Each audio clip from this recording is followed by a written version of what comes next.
அஸ்ஸலாமு அலைக்கும் வரஹ்மத்துல்லாஹி வபரகாத்துஹு. அரேபியாவிற்கு தெற்கே உள்ள ஏமன் நாட்டை ஆப்ரஹா என்ற மன்னன் ஆண்டு வந்தான்.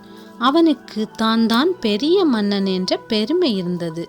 அன்றைய காலத்தில் அரபு உலகத்திலிருந்து ஆண்டுதோறும் மக்காவில் உள்ள காபா எனும் இறை இல்லத்தை புனித யாத்திரை செய்ய மக்கள் திரண்டு வந்தார்கள். இதனை கண்ட அந்த மனிதன் பொறாமை கொண்டு இவர்களை திசை திருப்புவதற்காக ஏமன் நாட்டிலேயே மிக பெரிய இறை இல்லம் ஒன்றை கட்டி எழுப்பினான். ஆனால் அரபு உலக மக்கள் அதனை கண்டு கொள்ளாமல் வழக்கம் போல காபாவுக்கே சென்றனர். இதனால் ஆத்திரமும் பொறாமை கொண்ட அந்த மன்னன் காபாவை இடித்து தரைமட்டமாக்க நினைத்தான். மிக பெரிய படையை திரட்டி கொண்டு காபாவை நோக்கி புறப்பட்டான். இது பெரும் படையாக பலம் வாய்ந்ததாக இருந்தது. இப்படையில் இந்திய யானைகள் பலம் வாய்ந்து காணப்பட்டன.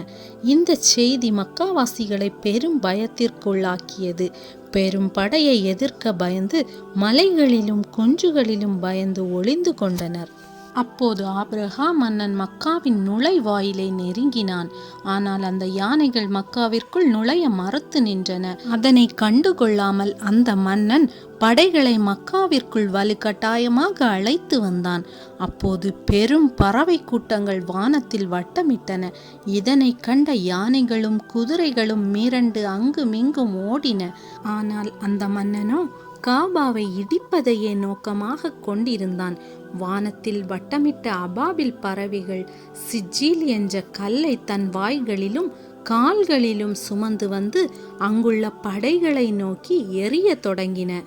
இதனை சற்றும் எதிர்பார்க்காத அப்படையினர் பயந்து ஓடினார்கள். ஆனால் அந்த தாக்குதலில் இருந்து ஒருவராலும் தப்பிக்க முடியவில்லை. பலம் வாய்ந்த யானை படையால் இந்த பறவையின் தாக்குதலை சமாளிக்க முடியாமல் அழிந்து போயின.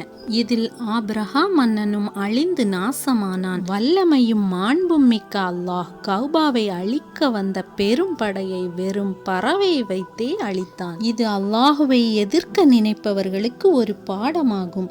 இதே வருடத்தில் தான் முஹம்மது நபி ஸல்லல்லாஹு அலைஹி வஸல்லம் அவர்கள் பிறந்தார்கள்.